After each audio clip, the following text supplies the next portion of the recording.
श्री स्वामी समर्थ. जय जय स्वामी समर्थ. भक्तांनो, ज्या महिन्याला संपूर्ण जगाने अशुभ म्हटलं, ज्याला प्रत्येकाने अपमान केला, त्यालाच भगवान विष्णूंनी स्वतःचं नाव दिलं. अधिक मासाची ही कथा फक्त एक धार्मिक कथा नाही, तर ती प्रत्येक दुःखी माणसासाठी आशेचा किरण आहे. जय श्री स्वामी समर्थ. जय श्री विष्णू. या व्हिडिओमध्ये आपण अधिक मासाच्या पहिल्या दिवसाची पवित्र आणि चमत्कारी कथा ऐकणार आहोत. ज्याला जगाने मलमास म्हणून नाकारले, त्यालाच भगवान विष्णूंनी पुरुषोत्तम मास म्हणून सर्वोच्च स्थान दिले आहे. या कथेमध्ये तुम्हाला कळणार आहे अधिक मासाची सुरुवात कशी झाली, भगवान विष्णूंनी अधिक मासाला आपले नाव का दिले, या महिन्यात पूजा, जप, दान केल्याने कोणते फळ मिळते, गरीब भक्तावर भगवान विष्णूंची कृपा कशी झाली, अधिक मासात काय करावे आणि काय टळावे. अधिक मास हा भक्ती, श्रद्धा आणि आत्मशुद्धीचा महिना मानला जातो. या महिन्यात केलेले चांगले कर्म अनेक पटीने फळ देत असते. जर तुम्हालाही भगवान विष्णूंची कृपा हवी असेल तर हा व्हिडिओ शेवटपर्यंत नक्की पहा आणि ओम नमो भगवते वासुदेवाय हा मंत्र कमेंटमध्ये लिहा. चॅनलला सबस्क्राईब करा, व्हिडिओला लाईक करा, भक्तापर्यंत नक्की शेअर करा. ज्या महिन्याला जगाने नाकारले, त्यालाच भगवान विष्णूंनी आपल्या नावाने अमर केले. तर भक्तांनो, हिंदू धर्मामध्ये प्रत्येक महिन्याला एक विशेष महत्त्व आहे. श्रावण महिना शिवभक्तासाठी पवित्र असतो. कार्तिक महिना भगवान विष्णूसाठी, चैत्र नवीन वर्षाचा प्रारंभ असतो. पण या सर्व महिन्यामध्ये एक महिना असा आहे जो सुरुवातीला अपमानित झाला, तिरस्कृत झाला, लोकांनी ज्याला अशुभ मानले, तो म्हणजे अधिक मास. आज आपण अधिक मासाची अशी पवित्र कथा जाणून घेणार आहोत, जी फक्त धार्मिक नाही तर जीवनाला नवी दिशा देणारी आहे. ही कथा आपल्याला शिकवते की देवाच्या दृष्टीने कोणीही कमी नसतो. जो आज दुःखात आहे, त्याचं भविष्य उद्या तेजस्वी होऊ शकतं. अधिक मासाची निर्मिती कशा प्रकारे झाली आहे, तर पुराणानुसार चंद्रमास आणि सौरमास याच्यामध्ये थोडासा फरक असतो. हा फरक दरवर्षी वाढत जातो आणि हा समतोल राखण्यासाठी साधारण 3 वर्षांनी एक अतिरिक्त महिना जोडला जातो. त्यालाच अधिक मास म्हणतात. पण त्या काळात महिन्याला कोणताही देव नव्हता, कोणताही सण नव्हता, कोणतेही शुभ कार्य नव्हते. त्यामुळे लोक त्याला मलमास म्हणत असत. लग्न, गृहप्रवेश, नवीन काम काहीच या महिन्यात केले जात नव्हते. अधिक मासाला याचं खूप दुःख वाटत होतं. एकदा सर्व महिने एका दिव्य सभेत एकत्र आले होते. प्रत्येक महिना स्वतःची महिमा सांगत होता. चैत्र म्हणाला, मी नवीन वर्षाची सुरुवात करतो. श्रावण म्हणाला, माझ्यात भगवान शिवाची पूजा होते. कार्तिक म्हणाला, माझ्यात दीपदान आणि तुळशी विवाह होतो. मार्गशीर्ष म्हणाला, भगवान श्रीकृष्णांनी मला श्रेष्ठ म्हटलं आहे. हे सगळं ऐकून अधिक मास एका कोपऱ्यात शांत उभा होता. त्याच्या डोळ्यात अश्रू होते, कारण त्याच्याकडे सांगण्यासारखं काहीच नव्हतं. इतर महिने त्याची थट्टा करू लागले. तुझ्यात कोणता सण आहे, तुझ्यात कोणतं शुभ कार्य होतं, लोक तुला तर अशुभ म्हणतात. हे शब्द अधिक मासाच्या हृदयाला घाव घालत होते. तो दुःखी होऊन म्हणाला, माझं अस्तित्वच व्यर्थ आहे का. ब्रह्मदेवाकडे अधिक मास गेला. दुःखी मनाने अधिक मास ब्रह्मदेवाकडे गेला. हे सृष्टीकर्त्या, सर्वजण माझा अपमान करतात. मला कोणी शुभ मानत नाही. मला जीवनाचा अर्थच उरला नाही. ब्रह्मदेवाने शांतपणे उत्तर दिले, हे अधिक मास, मी तुला निर्माण केला आहे, पण तुला सन्मान देण्याची शक्ती माझ्याकडे नाही. तू भगवान विष्णूकडे जा, तेच तुझं दुःख दूर करतील. अधिक मासाला थोडी आशा वाटली. अधिक मास नंतर कैलासावर गेला. भगवान शंकर ध्यानात होते. अधिक मास रडत म्हणाला, महादेव, मला कोणी स्वीकारत नाही. लोक मला अपवित्र म्हणतात. भगवान शंकरांनी डोळे उघडले आणि प्रेमाने म्हणाले, हे अधिक मास, निराश होऊ नकोस.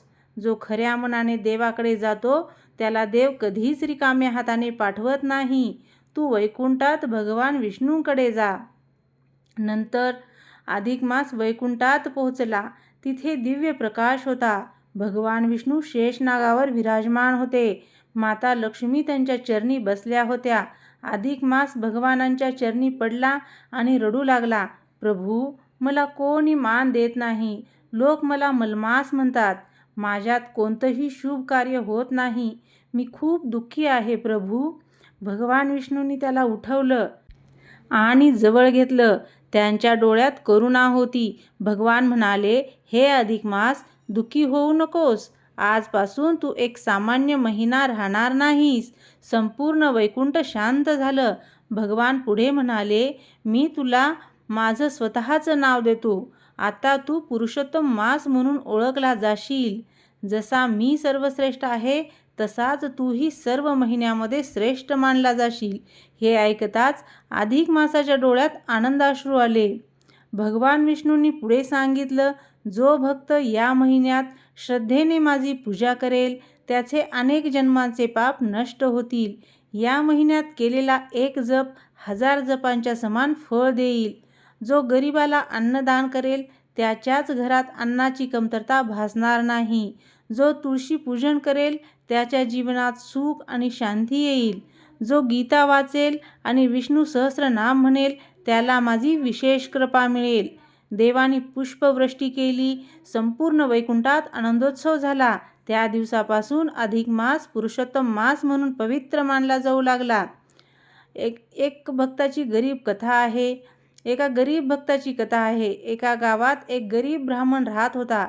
त्याच्याकडे पैसा नव्हता, अन्न नव्हतं, पण भगवान विष्णूवर त्याची अपार श्रद्धा होती. अधिक मास सुरू झाला. गावातील लोक पूजा करत होते, पण ब्राह्मण खूप दुःखी होता. माझ्याकडे दान करण्यासाठी काहीच नाही.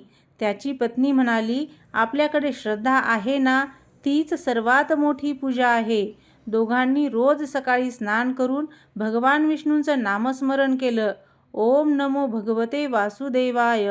ते उपाशी राहिले तरी भक्ती करतच राहिले. एक दिवस त्यांच्या दारात एक वृद्ध साधू आला. मला थोडं अन्न मिळेल का? घरात फक्त एक भाकरी होती, तरीही ब्राह्मणाने ती साधूला दिली. साधू हसले. क्षणात त्या साधूचं रूप बदललं. ते स्वतः भगवान विष्णू होते. भगवान म्हणाले, तुमची श्रद्धा पाहून मी प्रसन्न झालो आहे. क्षणात त्याचं घर धनधान्याने भरलं. ही कथा आपल्याला अनेक गोष्टी शिकवत असते. देव कधीही कोणाला कमी मानत नाही. ज्याला जगाने नाकारलं, त्यालाच देवाने महान बनवलं आहे. श्रद्धा सर्वात मोठी शक्ती आहे. पैसा नसला तरी भक्ती असेल तर देव प्रसन्न होतात. अपमान कायम राहत नाही. आज तुमच्यावर संकट असेल, पण उद्या देव तुमचं जीवन बदलू शकतात. अधिक मास म्हणजे आपल्या आत्मशुद्धीचा काळ असतो. हा महिना फक्त पूजा करण्यासाठी नाही, तर मन बदलण्यासाठी आहे. तर अधिक मासात काय करायचे आहे? दररोज सकाळी स्नान करून भगवान विष्णूंची पूजा करायची आहे. ओम नमो भगवते वासुदेवाय या मंत्राचा जप करायचा आहे. गीता, विष्णू सहस्रनाम वाचायचं आहे. तुळशी पूजन करायचं आहे. गरिबांना अन्नदान करायचं आहे. शक्य असेल तर उपवास करायचा आहे. वाईट सवयी सोडण्याचा संकल्पसुद्धा करायचा आहे. अधिक मासातील विशेष मंत्र विष्णू मंत्र आहे. ओम नमो भगवते वासुदेवाय नमः. तर भक्तांनो, हा मंत्र शांत मनाने 108 वेळा म्हटल्यास मनाला शांती मिळते.